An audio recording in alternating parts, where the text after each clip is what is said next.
Bismillahirrahmanirrahim. Dear students, you are watching educational channel KMCH. I am Khalid Mahmood from KMCH Physics Academy. Our subject is Physics of class 9th. We are solving MCQs of the exercises.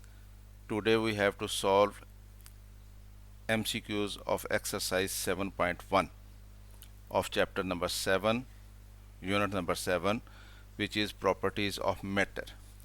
7.1 question is encircle the correct answer from the given choices. Question number 1. In which of the following state molecules do not leave their position? Option A is solid, option B is liquid, option C is gas and option D is plasma. तो gases, liquids और plasma, इनमें molecules एक जगह से दूसरी जगह move करते रहते हैं, लेकिन सॉलिड्स में वो अपनी जगह नहीं छोड़ते, सिर्फ वाइब्रेट करते हैं मेन पोजीशन के अराउंड। तो इसलिए हमारी ऑप्शन जो है वो ए पे दुरुस्त है। और सॉलिड को डिफ़ाइन किया गया आपकी बुक में इसी चैप्टर नंबर 7 में, solids such as stone, metal, spoon, pencil, etc. have fixed shapes and volume. Their molecules are held close together by strong forces of attraction. However, they vibrate about their mean position but do not move from place to place. तो solid में molecules जो हैं वो place to place move नहीं करते हैं, वो अपनी पोजीशन को नहीं छोड़ते हैं। तो in which of the following state molecules do not leave their position, our option at A is correct, solids.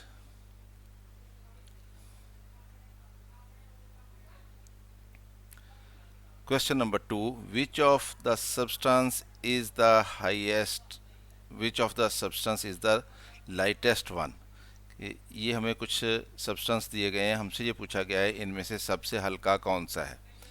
ए पे ऑप्शन है हमारी कॉपर, बी पे ऑप्शन है मरकरी, सी पे ऑप्शन है एल्यूमिनियम और डी पे ऑप्शन है लेड। हमारी बुक में एक टेबल दिया गया है जिसमें डेंसिटीज ऑफ वेरियस सब्सटेंसेस दी गई हैं। मैंने सिर्फ इन चारों की डेंसिटीज यहाँ पे रिप्रोड्यूस की है, सब्सटेंस और डेंसिटी किलोग्राम पर मीटर क्यूब में। कॉपर जो है वो 8900, मरकरी जो है 13600 एंड एल्यूमिनियम 2500 एंड लेड 11200। तो आप देख रहे हैं कि एल्यूमिनियम जो है इसकी डेंसिटी सबसे कम है, तो इसका मतलब ये कि ये सबसे लाइटेस्ट है। तो हमारी ऑप्शन इसका मतलब ये हुआ कि सी पे मौजूद है, सी पे हमारा आंसर करेक्ट है। Which of the following substance is the lightest one? Option C is correct, aluminium.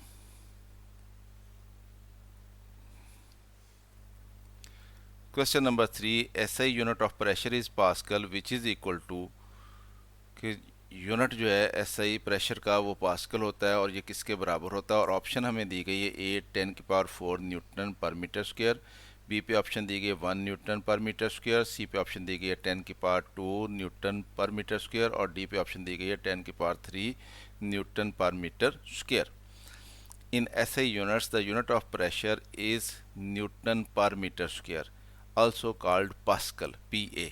Thus 1 Newton per meter square is equal to 1 Pascal. तो our option number B, our option at B is correct, 1 Newton per meter square. SI unit of pressure is Pascal, which is equal to 1 Newton per meter square.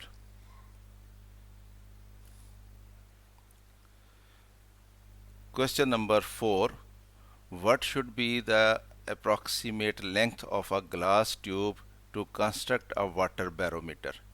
कि हमने एक barometer बनाना है, barometer में आमतौर पर mercury use होता है और हमें ये कहा गया कि अगर हमने वाटर बैरोमीटर बनाना हो तो फिर जो ग्लास ट्यूब होगी जिसमें वाटर ने राइज करना है उसकी लेंथ हमें कितनी रखनी पड़ेगी, ये हमसे क्वेश्चन पूछा गया। और ऑप्शन में हमें कहा गया ए पे 0.5 मीटर, बी पे कहा गया 1 मीटर, सी पे कहा गया 2.5 मीटर और डी पे कहा गया 11 metre. Atmospheric pressure can hold vertical column of 0.76 metre of mercury, यानी मरकरी अगर हम यूज़ करें तो सी लेवल के ऊपर जो वो वर्टिकल कॉलम जो है मरकरी का होल्ड करेगा एटमॉस्फेरिक प्रेशर वो 0.76 मीटर होता है। Mercury is 13.6 times denser then water, mercury जो है वो पानी से 13.6 गुना ज़्यादा भारी होता है। तो इसका मतलब ये हुआ कि जो वाटर बैरोमीटर बनाना है उसकी लेंथ भी मरकरी की लेंथ से, जो मरकरी के लिए कॉलम होल्ड होता है एटमॉस्फेरिक प्रेशर पे, वो 0.76 मीटर होता है, तो उसको भी 13.6 गुना ज़्यादा होना चाहिए, यानी 13.6 इंटू 0.76 इतने मीटर बनना चाहिए। वाटर कॉलम इतना होल्ड करेगा एटमॉस्फेरिक प्रेशर। तो इसको अगर हम कैलकुलेट करें, so atmospheric pressure can hold vertical column of water about 13.6 times the height of mercury column at a place. Thus at sea level vertical height of water column would be 0.76 meter into 13.6, ये equal to आ जाता है 10.34 metre. तो approx 10.34 metre से ज़्यादा हमें वो water column चाहिए, उतनी लेंथ चाहिए उसकी ग्लास ट्यूब की जिसमें वाटर का लेवल होगा। तो इट मीन्स कि हमें 10.34 मीटर से ज़्यादा चाहिए, तो हमें यहाँ पे ऑप्शन दी गई हैं, ये तो 0.5 मीटर कम है, ये 1 मीटर कम है, ये 2.5 मीटर कम है, ये 11 मीटर है, तो ये 10.34 मीटर जो है लेंथ जो है वाटर की, ये उसको होल्ड कर लेगा। तो इसलिए हमें जो बैरोमीटर बनाना है, जो कि वाटर बैरोमीटर होगा, उसके लिए जो ग्लास ट्यूब जो है उसको लेंथ रखनी है हमने, वो 11 मीटर होनी चाहिए कम से कम। तो हमारी ऑप्शन जो है डी पे दुरुस्त है। What should be the approximate length of a glass tube to construct a water barometer? 11 metre answer is correct. Question number 5, according to Archimedes up thrust is equal to. Archimedes scientist है जिसने हमें principal दिया था, जिसको हम आर्किमीड्स principal कहते हैं, और हमसे ये क्वेश्चन पूछा गया है कि according to Archimedes up thrust is equal to, number A weight of displaced water, number B volume of displaced water, number C mass of displaced liquid, weight of displaced liquid, volume of displaced liquid, mass of displaced liquid and none of these। ये चार options हमें दी गई हैं।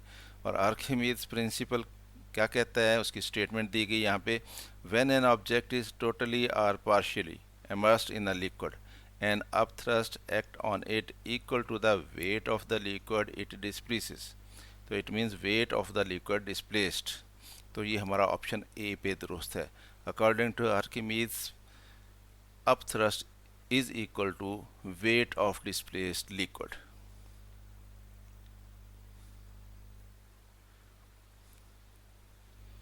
Question number 6, the density of a substance can be found with the help of, number A Pascal's law, number B Hooke's law, number C Archimedes principle, number D principle of flotation. तो इनमें से कौन सा principal है जिसको हम use करके किसी सब्सटेंस की डेंसिटी मालूम कर सकते हैं? Density of an object can be determined by using Archimedes principle. The ratio in the weights of a body with an equal volume of liquid is the same as in their densities. तो density मालूम करने के लिए हम आर्किमीड्स principal इस्तेमाल करते हैं।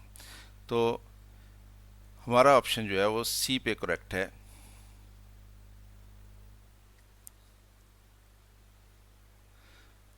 Question number 7, according to Hooke's law, stress into strain is equal to constant, stress over strain is equal to constant, strain over stress is equal to constant and stress is equal to strain। Hooke's law की statement देख लेते हैं। Hooke's law की statement है, the strain produced in a body by the stress applied to it is directly proportional to the stress within the elastic limit of the body, यानी stress is proportional to strain। तो sign of proportionality को equal करेंगे तो साथ constant आ जाएगा, stress is equal to constant to strain. इस strain को इधर ले जाएंगे तो stress over strain is equal to constant आ जाएगा। तो ये सूरत हाल बनती है, stress over strain is equal to constant according to Hooke's law. तो हमारा ऑप्शन जो है stress over strain is equal to constant B पे मौजूद है, तो इसलिए बी वाला आंसर करेक्ट है।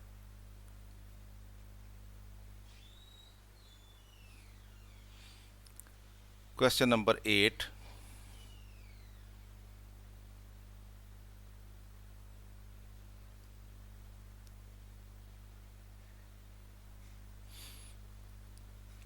The following force extension graphs of a spring are drawn on the same scale, कि ये फोर्स और एक्सटेंशन के दरमियान ग्राफ ड्रा किया गया है किसी स्प्रिंग के लिए और सेम स्केल के तहत ये सारे ग्राफ ड्रा किए गए हैं।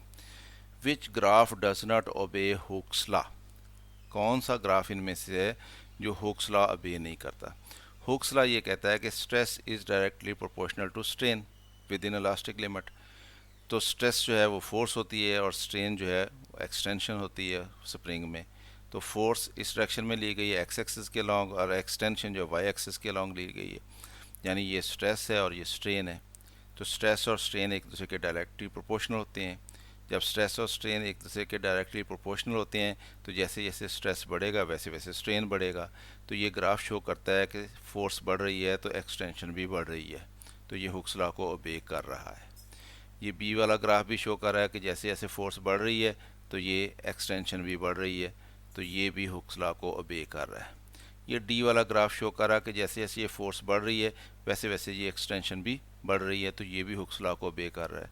लेकिन ये सी पे जो ग्राफ दिया गया है इसमें ये देखें ये फोर्स बढ़ रही है लेकिन ये एक्सटेंशन जो है ये कांस्टेंट है, ये नहीं बढ़ रही, तो ये डायरेक्टली प्रोपोर्शनल नहीं है।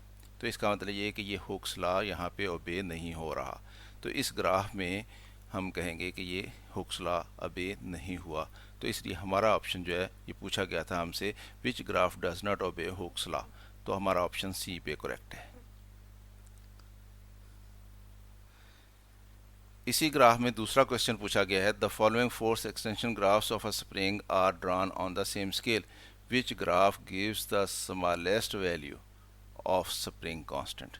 स्प्रिंग कांस्टेंट की सबसे कम वैल्यू कौन सा ग्राफ शो कर रहा है। स्प्रिंग कांस्टेंट क्या होता है, स्प्रिंग कांस्टेंट के होता है और ये फोर्स ओवर एक्सटेंशन होता है कि कितनी फोर्स लगाई हमने स्प्रिंग के ऊपर और उसमें कितनी एक्सटेंशन हुई, तो न्यूटन पर मीटर इसका यूनिट होता है। तो यहाँ से स्प्रिंग कांस्टेंट का पता चलता है, इसका मतलब ये कि स्प्रिंग कांस्टेंट ज़्यादा होगा जब फोर्स ज़्यादा होगी, और क्योंकि x के इन्वर्सली प्रोपोर्शनल है इसलिए अगर x कम होगा तो k ज़्यादा होगा और x ज़्यादा होगा तो k कम होगा। तो ये हमें रेशो जो है f ओवर x की रेशो ये बताएगी हमें कि स्प्रिंग कांस्टेंट कम है या ज़्यादा है। जिस ग्राफ में f ओवर x रेशो जो है वो कम होगी उसमें स्प्रिंग कांस्टेंट कम होगा, और जिस ग्राफ में f ओवर x की रेशो ज़्यादा होगी उसमें स्प्रिंग कांस्टेंट ज़्यादा होगा। और हमें यह पूछा गया है विच graph gives the smallest value of spring constant. तो इसमें आप देखें कि इसमें फोर्स कम है और एक्सटेंशन ज़्यादा है। इस ग्राफ में डी में फोर्स कम है और एक्सटेंशन जो है वो ज़्यादा है, तो इसका मतलब ये हुआ कि फोर्स की वैल्यू कम एक्सटेंशन की वैल्यू ज़्यादा, तो के की वैल्यू कम निकलेगी। तो इसमें सबसे कम उसका स्प्रिंग कांस्टेंट है, जबकि इसमें आप देखें इसमें फोर्स ज़्यादा है और एक्सटेंशन कम है, इसमें भी फोर्स ज़्यादा है और एक्सटेंशन कम है इस ग्राफ की निस्बत। तो इसलिए हमारा ऑप्शन जो है वो डी पे दुरुस्त है कि स्प्रिंग कांस्टेंट जो है वो ये वाला ग्राफ शो करता है कि स्प्रिंग कांस्टेंट जो है उसकी वैल्यू कम है, स्मॉलेस्ट वैल्यू इसमें है।